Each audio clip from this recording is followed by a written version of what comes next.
রাজধানীর মিরপুর ১ নম্বর গোলচত্বর থেকে শাহালি মাজার পর্যন্ত রাস্তা যেতে দুপাশে ফুটপাতে শত শত দোকান বসে।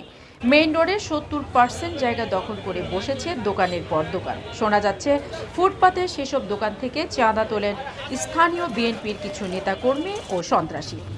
সম্প্রতি জাতীয় একটি পত্রিকায় মিরপুরে চাঁদাবাজি নিয়ে একটি সংবাদ প্রচার হয়। সংবাদে উল্লেখ ছিল শাহালি থানার বিএনপির সাবেক যুগ্ম আহ্বায়ক সোলেমান দেওয়ান প্রতিদিন ৩০০ থেকে ৩৬০ টাকা করে চাঁদা তোলেন। ঘটনার সত্যতা যাচাই করার জন্য সরেজমিনে ফুটপাত ব্যবসায়ীদের সাথে কথা বললে জানা যায় সম্পূর্ণ মিথ্যা। সে কখনো আইসা কারোতে 10 টাকা সে বা তার কোনো পয়পোলা বানাইসা আমাদের থেকে কোনোদিন টাকা চায় নাই। যেটা সত্যি কথা, সবারই মরতে হবে।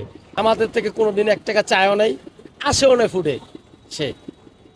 এগুলো সব মিথ্যা বানানো। আমাকে নিজেরটাই করি নিজেরাই। খালি ওই যে একটা লোক আছে নাম হলো শাহজাহান, খালি এই যে রিক্সা খেতে এরে আমরা 10 টাকা দিই, আর ঝাড়ুদারালা 10 টাকা নেই। এছাড়া কেউ 1 টাকায় আমাকে চায় না, বিএনপিরও না, জামায়াতেরও না, কেউই না।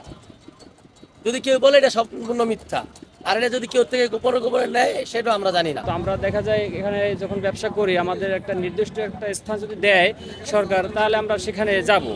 আর এটা যদি মনে করেন না দেয়, ঠিক আছে, তাহলে তো আমাদের বাধ্যতামূলক বউ বাচ্চা আছে, ঠিক আছে, বাবা মা আছে, তাদের নিয়ে তো খাইয়ে বাঁচতে হইব। হ্যাঁ, তাদের জন্য তো কিছু করতে হইব। এর জন্য আমরা ফুটপাতি ব্যবসা করি। তো মনে করেন আমাদের কাছে কোনো সময় চাঁদাবাজি করতে আসেন না, এবং মনে করেন আমরা জানি 10 জনে বলে ভালো না, এখন কোনো সমস্যা হয় না।